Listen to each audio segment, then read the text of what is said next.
We are the morning hustle.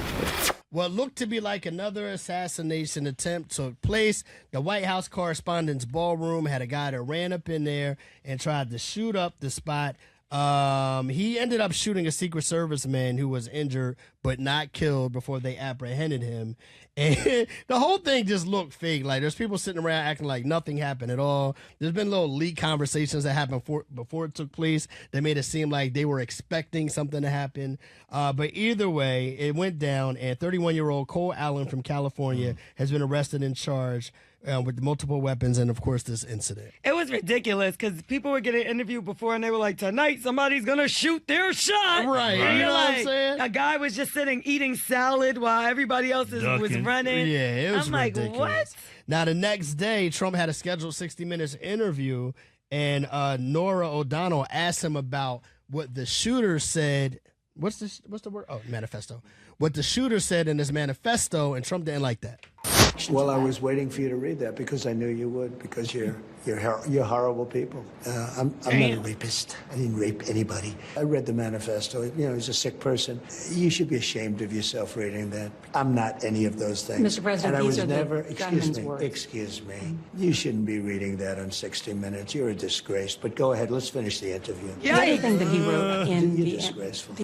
He's so nasty. He's the worst, man. She's doing her job. Exactly. I like what she said. So you think he's talking about you? Right, exactly, right. You kind of incriminated yourself, dog. You know what I'm saying? Bro ain't put no names in there. A hit dog gonna holler every time, man. All right, let's move on to some positive news, man. We all have now seen the movie Michael.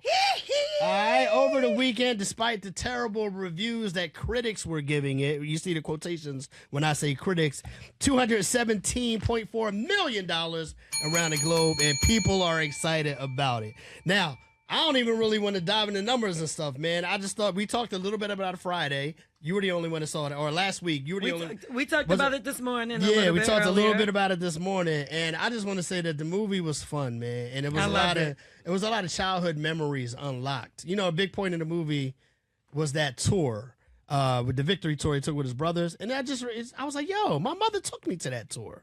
You went to that lucky tour? you. I went to that tour as a kid. Oh, wow. And we were sitting so high in the rafters. Like, you had Y'all to got- squint to see Mike. But while I was there for the Philadelphia. Y'all almost wasn't alive got yet. scammed?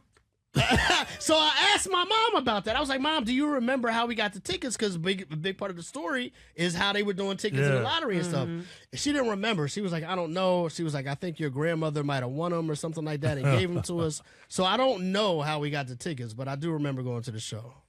Crazy, but great movie. I love it. It was good. I didn't know. I wanted more, but I'd leave it alone. That's a whole nother discussion. I loved it. And I think, like, it was funny because now a lot of people are jumping back into their Michael Jackson outfits. Yeah. I was in L.A. this weekend, and usually you see Michael Jackson, but there was, like, more. Right, the one that's on like Hollywood Boulevard, Yeah. or the one that's in New York and Times Square, right? But what did you think about the people that decided to get up and dance in the middle of the movie? Hey, man, it's a party, man. Hell no. Yeah. Get the hell out the damn screen. Some stuff, wait, don't do it in front of the screen. They was Don't do it in jumping front up of in the front of the screen. screen. Oh, well, yeah, you got to sit your ass there and get out the way. But if you want to dance in the aisles, I think Mike would appreciate it. I feel like after the movie is cool, but during when we're trying to enjoy, get the hell out of the front of the screen, Hilarious. stupid. All right, man. Of course, everybody's going to continue to talk about it, man. But big shout out to everybody that put the movie Michael together. Follow up on these stories and more at themorninghustle.com. Follow your boy on the gram at Radio King Kyle.